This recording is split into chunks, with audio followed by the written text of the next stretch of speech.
السلام علیکم جی، welcome to my Nadar blog. امید کرتی ہوں آپ سب ٹھیک ٹھاک ہوں گے، میں بھی بالکل ٹھیک ٹھاک ہوں۔ یہ ٹائم ہو رہا تھا صبح کا اور میں کمرے کی صفائیاں کر رہی تھی۔ باہر صحن کی کچن کی صفائیاں ہو چکی تھیں۔ کمرہ بھائی اپنا ہے، جب بھی جتنا دیر صفائی کر کوئی کچھ نہیں کہہ سکتا، کسی کو کچھ کہنا بھی نہیں چاہیے، لیکن صحن کی کچن کی یہ صفائی تو لازمی کرنی پڑتی ہے۔ باقی کام گئے بھاڑ میں، سب سے پہلے وہ کام کرو۔ جو مائکے کی بات ہوتی ہے نا، وہ بات ہی الگ ہوتی ہے۔ آپ جتنا لیٹ اٹھو، جتنا لیٹ کام کرو، کوئی کچھ کہنے والا نہیں ہوتا۔ آپ نا شادی سے پہلے اتنے معصوم ہوتے ہو نا، یقین مانو بہت معصوم ہوتے ہو، کسی چیز کا کچھ نہیں پتہ ہوتا۔ آپ کو نہیں پتہ ہوتا کہ اس دنیا میں کس طرح کے اور کس قسم کے لوگ ایگزسٹ کرتے ہیں، کتنے نیگیٹو مائنڈڈ لوگ ہوتے ہیں۔ کہ بھائی آپ کوئی بات کر رہے ہو نا، تو اس بات کو کتنا نیگیٹو لے جانا ہے اور کتنا مرچ مسالہ لگا لگا کے دوسروں کو بتانا ہے، یہ سب آپ کو کچھ نہیں پتہ ہوتا۔ لیکن جب آپ کی شادی ہو جاتی ہے نا، تو بھائی آپ کو پتہ چلتا ہے کہ اس دنیا میں کس کس طرح کے لوگ رہتے ہیں۔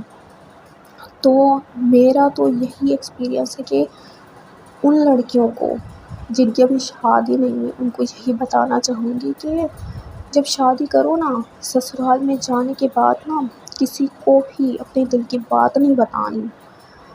ادھر آپ نے بات بتائی، ادھر مرچ مسالے لگے، اور کچھ مہینوں بعد آپ کو وہ باتیں نا چٹپٹی مرچ مسالے تڑکے والی آپ کو باتیں پتہ چلیں گی، اور آپ سوچ میں ہوں گے کہ بھائی یہ بات میں نے کب کہی تھی، یہ تو تھوڑا ایکسٹرا ہی ہو گیا ہے۔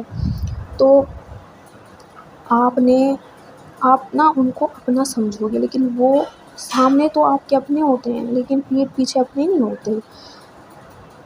آپ جب جاتے ہو نا سسرال میں، تو سب آپ کو ایسے شو کراتے ہیں کہ آپ تو بہت خوش قسمت ہو، آپ کو اتنے اچھے سسرال والے مل گئے ہیں، وہ آپ کو اتنا اٹینشن دے رہے ہوتے ہیں۔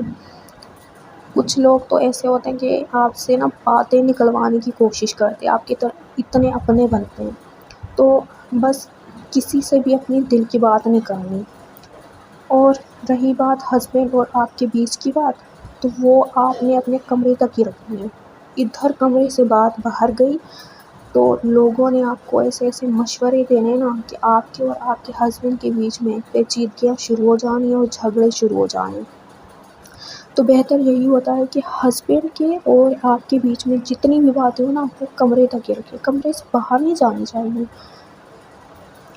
اور دوسرا یہ کہ اگر آپ چاہتے ہو نا آپ کے ہسبینڈ آپ کو بہت پیار کریں، ان کا پیار بڑھتا چلا جائے، ان کی عزت کرنا، وہ خیال کرنا، یہ سب بڑھتا ہی چلا جائے، تو آپ نے نا یہی خیال کرنا ہے کہ ان کی امی کا خیال رکھنا ہے۔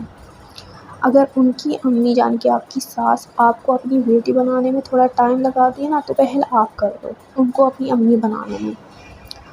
جب آپ ان کا خیال رکھو گے نا، چھوٹی چھوٹی باتوں کا خیال رکھنا، جیسے کہ ان کے بالوں میں کنگھی کر دینا، یا پھر ان کے سر میں آئل کا مساج کرنا، جب وہ رات کو سوتے ہیں تو ان کا بستر بنا دینا، ان کی ٹانگیں دبانا، ان سے بیٹھ کے اچھی اچھی پیار بھری اور ہنسی مذاق کرنا، ان کے ساتھ ٹائم اسپینڈ کرنا، اور ان کے من پسند کھانے بنانا کہ امی آج آپ بتاؤ آج کیا کھانے میں بنانا ہے۔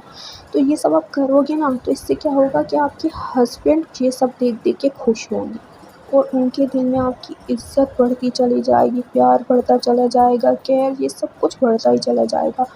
کیونکہ اگر آپ کی ساس خوش ہوتی ہے نا، تو ہسبینڈ نا، جو لڑکے ہوتے ہیں نا، وہ اپنی امی کے زیادہ قریب ہوتے ہیں۔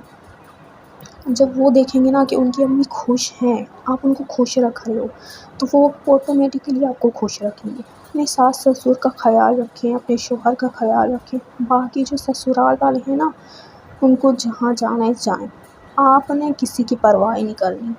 کیونکہ جتنا میرا ایکسپیرینس ہے نا 2.5-3 سال کا، اتنا تو میں نے یہ دیکھ لیا کہ آپ جس کو جتنا مرضی خوش رکھنے کی کوشش کرو نا، ایک تو ان لوگوں نے خوش ہونا نہیں ہے، آپ ہی تھکو گے ان کو خوش رکھ رکھ کے۔ تو بہتر ہے ان کی پرواہ نہیں کرو، کسی کو خوش رکھنے کی ضرورت نہیں ہے، کچھ کرنے کی ضرورت نہیں ہے۔ ہسبینڈ کو خوش رکھو، ساس سسر کو خوش رکھو، بس۔ کیونکہ آپ ان کو جتنا خوش رکھو گے نا، انہوں نے بس آپ کی ہر ایک باتوں کو نا الٹا ہی لینا ہے.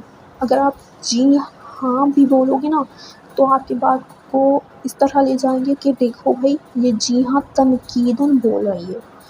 کیونکہ میں نے دیکھا ہے نا کہ آپ کی چھوٹی چھوٹی باتیں ہوتی ہیں نا ان کو کتنا غلط وے میں لے جاتے ہیں اور دوسروں کو بھی یہی سمجھانے کی کوشش کرتے ہیں. مطلب آپ کی امیج اتنی خراب کر دیتے ہیں نا دوسروں کے نظریے میں آپ اتنے خراب لگتے ہو نا. یہ آپ کو کچھ مہینوں بعد پتہ چل جاتا ہے کیونکہ آپ نے تو ان کو اپنا سمجھا ہوتا ہے نا. ہر دل کی بات بتانے لگ جاتے ہو آپ، لیکن بعد میں وہی باتیں آپ دوسروں کے منہ سے سن رہے ہوتے ہو. آپ نے کچھ بولا بھی نہیں ہوتا ہے نا، پھر بھی آپ وہی ساری باتیں آپ سنتے ہو کہ اس بندے نے یہ بات بولی جو کہ آپ نے بولی ہی نہیں ہوتی. تو کسی سے واسطہ ہی نہیں پڑنا، کسی سے کوئی واسطہ نہیں لینا، کوئی لین دین کچھ نہیں. بس اپنے سسرال میں اپنے ساس سسر کے ساتھ اور اپنے ہسبینڈ کے ساتھ خوش رہیے، ان کو خوش رکھیے. تو میں بس یہی بتانے کی کوشش کر رہی ہوں کہ شاید کسی کی یہ باتیں کچھ کام آ جائیں، کیونکہ شادی سے پہلے مجھے نہیں پتہ تھا کہ یہاں کیسے کیسے لوگ رہتے ہیں. وہ تو شادی کے بعد ہی پتہ چلتا ہے کہ اس طرح کے لوگ اس قسم کے لوگ اس دنیا میں رہ رہے ہیں. کتنے نیگیٹو مائنڈڈ لوگ ہوتے ہیں آپ کو پتہ ہی نہیں ہے، لیکن اب پتہ چل گیا ہے سب لوگوں کا. تو میں بہت احتیاط کرتی ہوں ہر چیز میں. تو جی، سب کا ایکسپیرئنس الگ ہوتا ہے، سب کے سسرال الگ ہوتے ہیں، سسرال والے الگ ہوتے ہیں، ساس سسر ہسبینڈ سب کے الگ ہوتے ہیں. میرا بھی الگ ہے. تو میرا جتنا ایکسپیرئنس ہے نا تو میں بس اپنا ایکسپیرئنس شیئر کر رہی ہوں. ہو سکتا ہے کچھ لیڈیز میری باتوں سے ریلیٹ کریں، یا ہو سکتا ہے کسی کو یہ ساری باتیں الگ لگیں، لیکن شاید کسی کے کام آ جائیں. بس میں یہی اس لیے شیئر کر رہی ہوں. تو کام دھندے کرتے کرتے دوپہر ہو گئی تھی اور میں یہ لنچ کر رہی تھی. تو بس بھائی آج اتنا ہی ہے. اگر آپ کو میری کوئی بات اچھی لگی ہو، کام کی لگی ہو، تو پلیز میرا چینل سبسکرائب کر دیجیے گا اور ویڈیو کو لائک کر دیجیے گا. پھر ملیں گے نیکسٹ ولاگ میں. اللہ حافظ.